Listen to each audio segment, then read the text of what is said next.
Countdown for a blast-off. X minus 5, minus 4, minus 3, minus 2, X minus 1. Fire.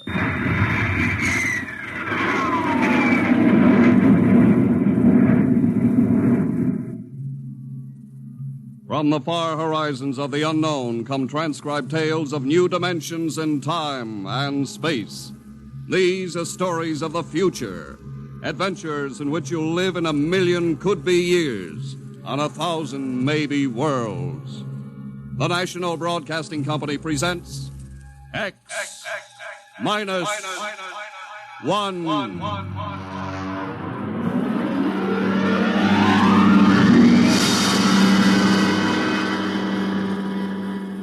If you wanted to take over our world with a minimum amount of resistance and trouble, how would you go about it? Tonight we'll tell you how, with a strange and chilling story by George Lefferts, The Parade.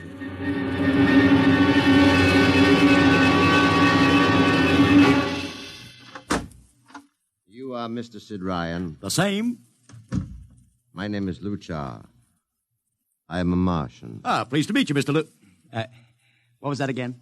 A Martian? As in Orson Welles? Precisely. I'm a Rotarian myself. Sit down. Thank you.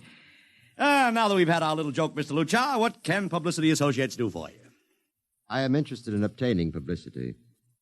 It has been my observation that advertising and publicity are the very backbone of earthly civilization. Spoken like a true Martian, Mr. Luchar. Now, if you'll tell me the name of the client. The client, of course, will be the Martians. You don't give up, do you? Give up? The gag, I mean. Oliver. Yes, Mr. Ryan? This is Mr. Luchar. Oh, how do you Mr. do? Luchar claims to be a Martian. Take him outside, will you, Oliver? I am happy to see, Mr. Ryan, that my telling you I am a Martian has approximately the effect I guessed it would. I believe we can do business. I have here cash retainer of $5,000. Oliver, take a look at that wad of lettuce. It's the real stuff, Mr. Ryan. And my client is prepared to spend many times that amount. Sit down, Mr. Luchar. Oliver, get the client a cigar, the 50-cent box. Yes, sir. Thank you. Well, now, what can I do for you, sir? I wish you to manage a publicity campaign. A very large and important campaign. Is the product established, or is it something brand new? Something quite new. Now, what would you judge the most effective type of campaign? Well, if the client has a lot of dough to throw around, a suspense campaign is best. First, you place ads in the paper saying, "Watch this space." Then about a week later, you run an ad saying XYZ or PDQ, and you get people guessing what it means. Then finally, when you've teased them enough, you bust loose and unveil the product. Excellent. We will conduct a suspense campaign. Of course, in this kind of campaign, secrecy is very important. Once the name of the product leaks out, it spreads like wildfire, and the whole campaign is kerfloppo. Quite so, quite so. The utmost secrecy. You realize, of course, these things cost like crazy. Would, say, $1 million cover expense? Come again? I said, would $1 million cover it? Why, yes, I am. You did say $1 million. I understood that you have handled some very large accounts. Of course, if this is too big... No, not at all, not at all. As a matter of fact, I seldom touch anything less. Right, Oliver? Huh? Oh, of course. That's right, Mr. Ryan. Absolutely right. Yes. You will begin, then, by saturating the newspapers, the radio, the streetcars with a very simple statement. What's that? I will write it on a card. Here you are. The Martians are coming. Say, that's not a bad teaser. Got that, Oliver? Yes, sir. The next ad will read, June 1st is Martian Day. June 1st is Martian Day. What happens on June 1st? The parade takes place. What parade? I wish you to arrange a parade up Fifth Avenue. You mean like the Macy Parade? Exactly. Except that the theme will be the world of tomorrow, the Martian world. My client would like it to be a gay affair. Balloons, clowns, pennants, pretty drum majorettes. Say, that sounds terrific. I might be able to interest the department stores in a tie-in. Fine. The parade will climax the campaign. On June 1st, the product will be unveiled. Good enough. By the way, Mr. Luchar, just what is the product? What are we selling? Oh, no, Mr. Ryan. Secrecy, remember? Yeah, but after all... Mr. Ryan, all will be revealed to you in good time. For the moment, let us say that we are selling a concept. A concept? The concept of invasion from Mars.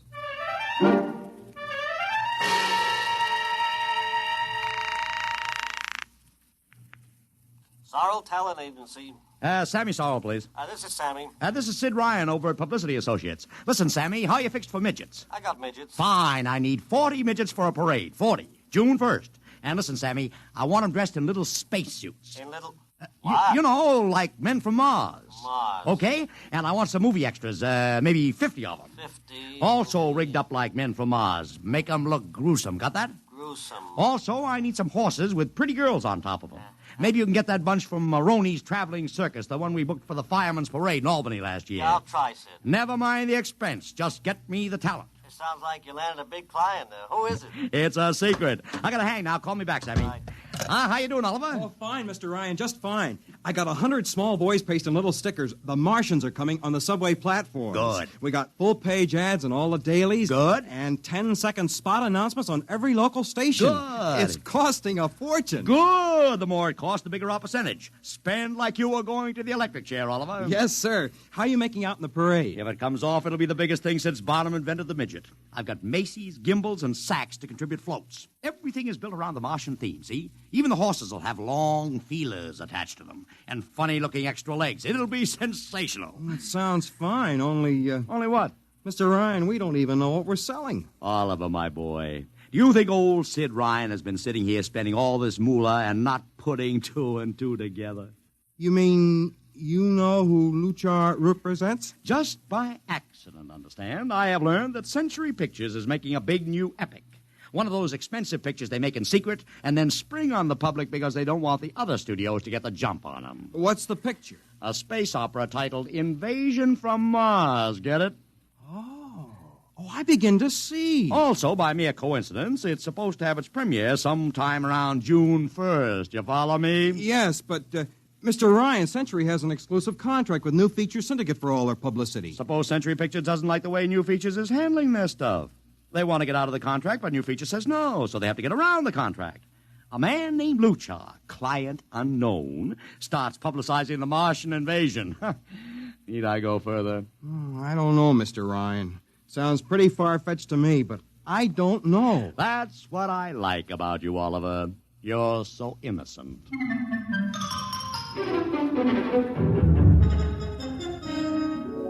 Let me talk to Commissioner Patrick, please. Sid Ryan. Hello. Commish, Sid Ryan. Oh. How are you, Ryan? Fine. What is it this time? You want to drop a man off the Empire State Building into a teacup full of water? The answer is no. Also, we're not arresting any fan dancers. You know I don't handle fan dances. I want a permit for a parade. June 1st, 5th Avenue. It's a Sunday. There's no traffic. Now, look, Ryan, Macy's gets a permit. Gimbals gets a permit. The American Legion gets a permit. The Sons of Erin march every time Morton Downey sings the Wearing of the Green. Oh, don't give me a hard time, Patrick. This is too big. I have the 5th Avenue Merchants Association behind me. Okay, Ryan. Fill out the forms. I'll pass them along to the license commissioner. That's my boy. By the way, what's the occasion for this parade? Oh, don't you read the papers, Patrick? June 1st is Martian Day.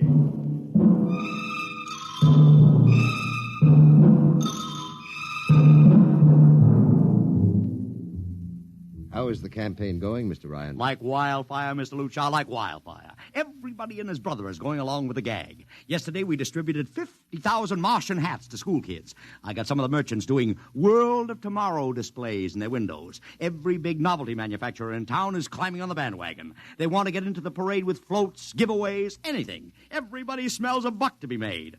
I wouldn't be surprised if the mayor himself declared Martian Day. I've even arranged for Commissioner Patrick to accept a $50,000 check for the Policeman's Benevolent Fund from the man from Mars. Oh, it's terrific, terrific. My blood pressure's up to 200. Excellent. I I understand Century Pictures spent over $1 million making that space opera. I beg pardon? Oh, come, Mr. Lucha. Sid Ryan wasn't born yesterday, you know. I know who our client is, even if you don't admit it. You do? Always thinking that's me. Well, as long as you know, let's keep it to ourselves, shall we, Mr. Ryan? As you once remarked, when these things leak out, it destroys the surprise and ruins the effectiveness of the campaign.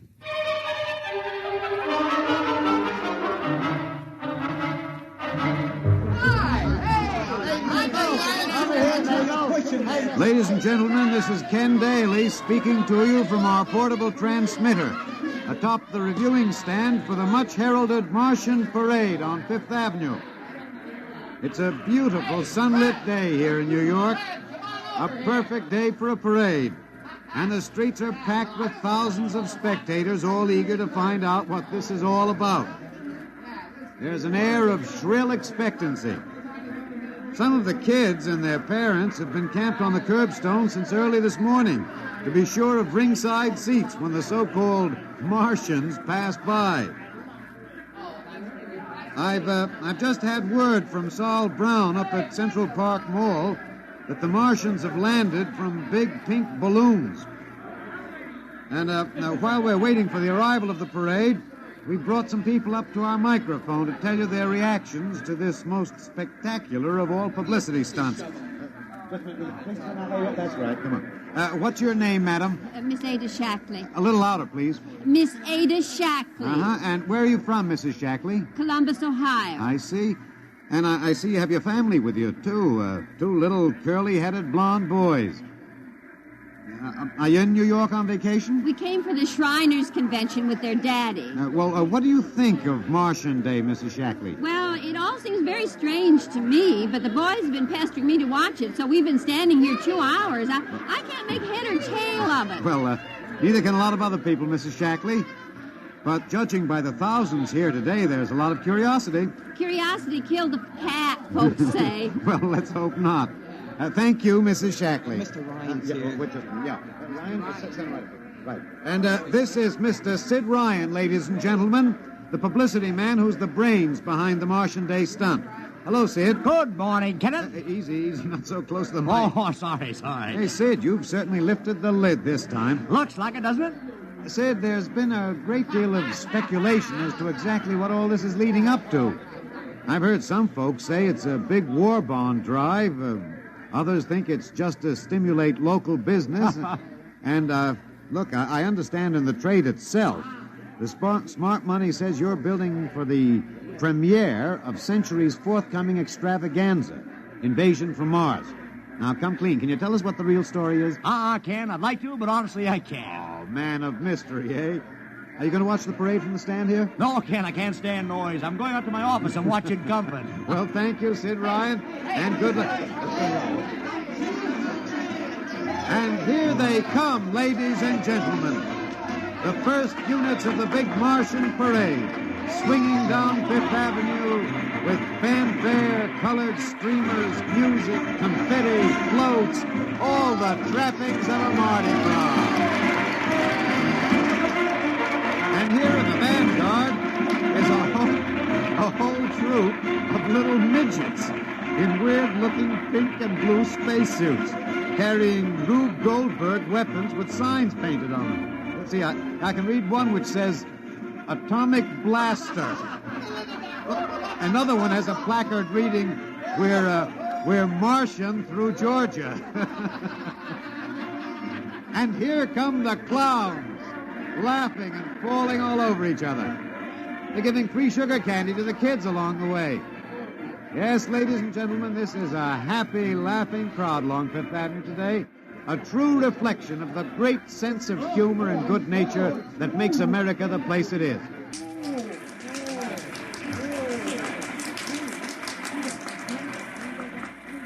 This is promised as the climax of the show. And now a great hush has fallen over the crowd. It's quite a sight to see these thousands of people standing here expectantly, hearing only the great regular sigh of their mass breathing. And now here they come, ladies and gentlemen, the Martians, marching in booted, helmeted ranks, row after row of them. My, this is an impressive sight, ladies and gentlemen, and a rather serious contrast to the rest of the joyous slapstick parade we've witnessed. There are perhaps, 200 tall, broad-chested men dressed in metallic gray spacesuits with thick glass visors drawn across their faces. Each is holding an ominous-looking ray gun at the ready position. They're marching in absolute silence, keeping step perfectly, as though some mute, unspoken command were marking time for them. The crowd seems rather grim and serious now. Perhaps they're reminded of the actuality of war and possible invasion. They stand solemnly, silently, watching. Even the children are awed. And now the first ranks of the Martians are moving past us down Fifth Avenue toward the reviewing stands at the square. No one moves. What's that? What's happening? Oh, there, a woman, ladies and gentlemen. She dashed out into the street. For what reason, I don't know. She attempted to lift the visor of one of the Martian spacesuits, but just as she reached the Martian, she fell forward in a dead faint. I tell you, I've never felt such mass tension in a crowd as we're experiencing here right now, today. All sorts of rumors have begun filtering back through the audience. There are excited whispers of she's dead, she fainted, and now an undercurrent of, what? They're really Martians. This is an example of how a single incident can precipitate mass hysteria, ladies and gentlemen. I tell you, it's a mighty reassuring sight to see the blue uniforms of New York's finest spaced every 10 feet or so along the avenue. Somehow, I can't explain it. This incident has begun to work on what was a moment ago a happy, carefree crowd, and the complexion is changing.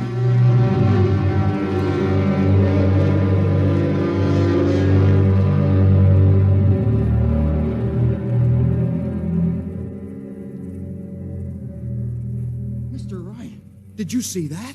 A woman fainted. Of course I saw it. What do you suppose she saw? Oliver, old man, did I ever tell you you were too naive for this business? But that young woman ran out into the streets to get a close look at the Martians, and then she screamed and fainted dead away. I'm well aware of that, Oliver, since I paid her $50 to do it. What? The dramatic moment, Oliver, the stock and trade of the good publicity, man. Relax. Holy smokes, you sure think of everything. Yeah, for my share of this deal, roughly $100,000, I can afford to think of everything.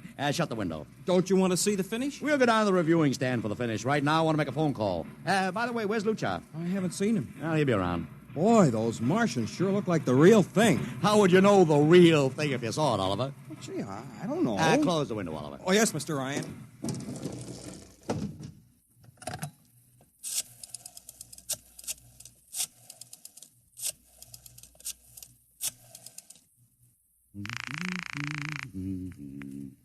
Sorrow's Talent Agency. Sammy, this is Sid Ryan. Say, listen, Sid, I was going to call you. I'm awful sorry about those Martians. What do you mean, sorry? They're terrific. No, don't joke, Sid. I mean it. Well, I mean it, too. They're great, great. Are you in the bag? Never felt better. You mean it, don't you? Of course I mean it. What is this? There are Martians in the parade? About 150. Of course, I only ordered 50, but Sid, under the circumstances... Sid. Well, what is it? Sid, don't you know? I couldn't get you a single movie extra. There's a studio strike in New York. I was going to call you, but I figured... Hey, wait a minute. Where'd these guys come from if you didn't hire them? I don't know. Maybe Oliver... Oh, hold on. Oliver? Yes, Mr. Ryan? Did you hire those Martians? No, sir, Sammy, this is on the level, isn't it? Honest, Sid, Okay, Sammy, I'll call you back. What's the matter, Mr. Ryan? I don't know. I just don't know. I've got to locate Lucha. What's Century Pictures number? Mr. Ryan, this is Sunday. Oh, yeah. Well, get me their publicity director, Marty Sanford, at home. Oh, yes, sir. Yeah.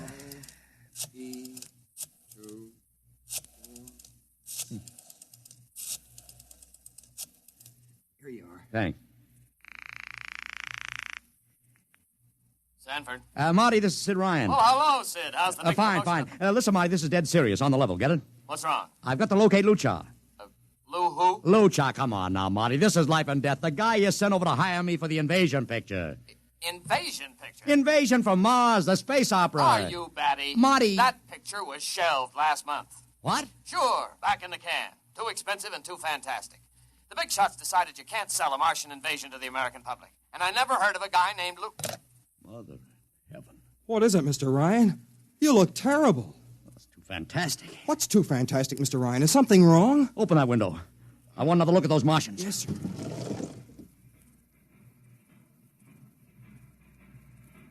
Look at them. Oliver, you were in the Army.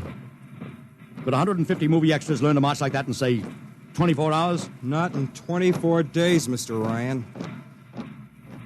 Not a second's hesitation. Not one other step. Look at the way they carry those ray guns at the ready. The only other time I've seen troops march like that was in a film of the Nazi stormtroops marching through the streets of Paris. See those chests on them? That's pride. Sheer, arrogant pride. Look at those chins. That's contempt. Nobody could act like that. Mr. Ryan! Oliver, get down there. Find that woman who fainted. Her name's Gloria Montex. Get her up here. Make it fast.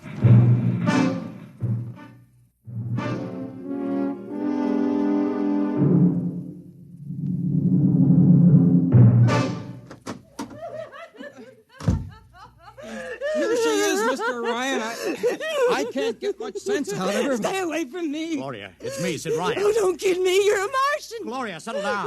No, you're wearing a mask. Baby, it's me, Sid. And underneath, it's awful. It's all big green eyes and those feelers like a catfish. Baby, snap out of it. Listen, what happened down there? You ran out and screamed like I told you, but the fainting, that wasn't in the act. Oh, go away, please. Go away. What'd you see? Oh, no, please. It's too awful. Please. Just one question, baby. Inside that helmet, what'd you see? You won't get anything out of her, Mr. Ryan. She needs a doctor. Okay, Oliver, I've heard enough anyway. You take care of Gloria here. Get her a drink. Where are you going? To see the commissioner. We gotta stop this parade before things begin to happen.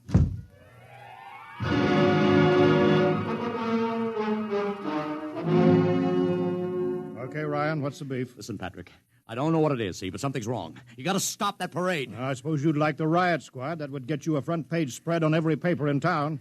Honest, you publicity guys give me a pay. This may be a matter of life and death. Oh, sure. Look, Ryan, I've got no time for your cheap publicity gags. I'm a busy man. Listen, I'm trying to tell you I don't know where these Martians came from, who they are, anything about them. All I want you to do is stop the parade and make sure they're on the level. Ryan, I'm wise to your tricks. Now, if you let the sergeant show you out... You won't do it, huh? An honest citizen appeals for protection and you refuse it. I most emphatically do. Now beat it. All right, Patrick. I'll go right to the mayor's office. I'll have you busted flatter than a fried egg. Go ahead. I'm sure His Honor will be glad to toss you out on that phony nickel-plated skull of yours.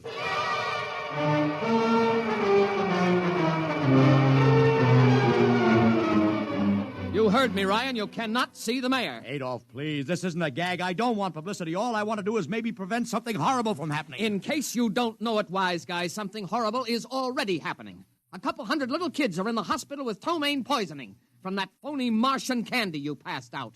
Or didn't you know? I didn't. We've got to stop that parade. Sure, you'd like nothing better than to start a panic now. Maybe a few hundred people would get trampled to death. Think of the newspaper space that would get you and your product. I won't stand for this, Adolf. You won't have to, because you're going to get out of here right now. Go on, beat it. Get out. You and your publicity stunts make me sick to my stomach.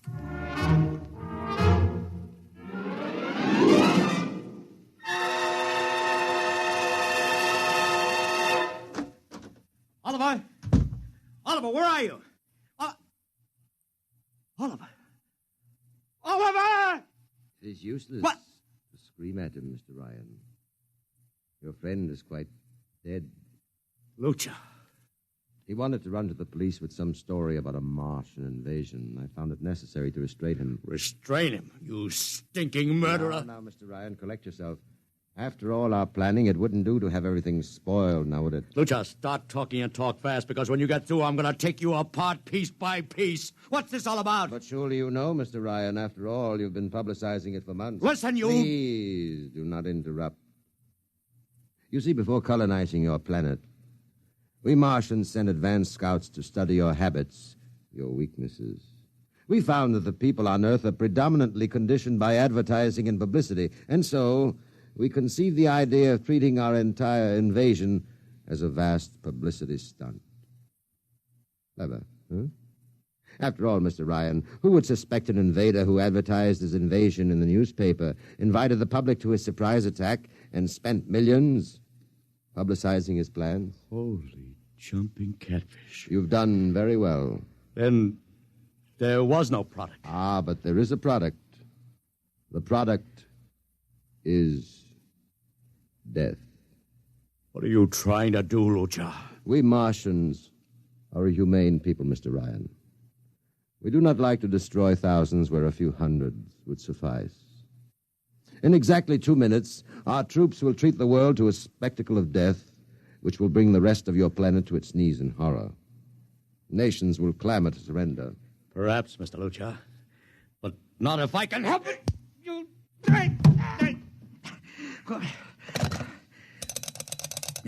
Yes, please. Operator, this is Mr. Ryan. Get me the field telephone on the reviewing stand of the Martian Day Parade. Hurry. Anyone in particular? Just hurry. Reviewing stand, Sergeant Cassidy. Get me Commissioner Patrick. Hello. Hello. You'll have to talk louder. I want Commissioner Patrick. Oh. Patrick! Wait a minute. Things are quieting down. Now, what was it you wanted? This is Ryan. I have to talk to the commissioner. It's a matter of life and death. I'm sorry, you can't talk to him now. The chief Martian is presenting the PBA check to him. The Martians are going to fire a salute. Listen, you got to stop him. What? Stop him! I'm sorry, Mr. Ryan. You idiot! The works is going.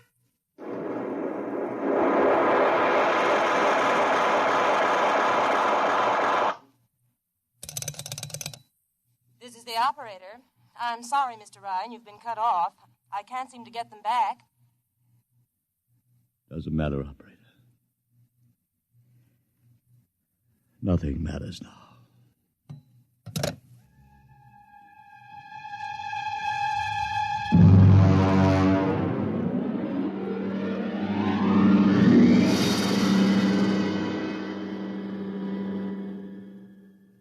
Tonight, X-1 has brought you The Parade, an original story written by George Lefferts. Featured in the cast were Joseph Curtin as Ryan, Joe DeSantis as Luchar, Alexander Scorby as Daly, Agnes Young as the woman, Ellen Deming as Gloria, John Thomas as Oliver, Arthur Anderson as Sammy, Wendell Holmes as the Commissioner, and William Keene as Sanford. Your announcer, Don Pardo. X-1 was directed by Fred Way and is a transcribed NBC Radio Network production.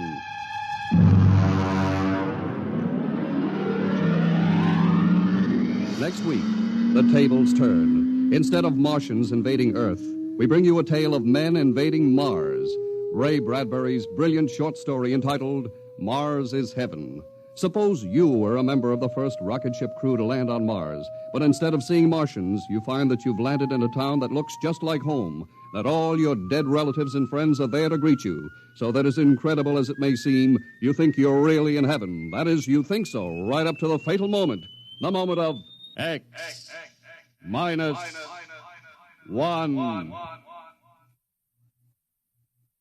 Join the Abbotts on another baffling mystery tonight over most NBC radio stations.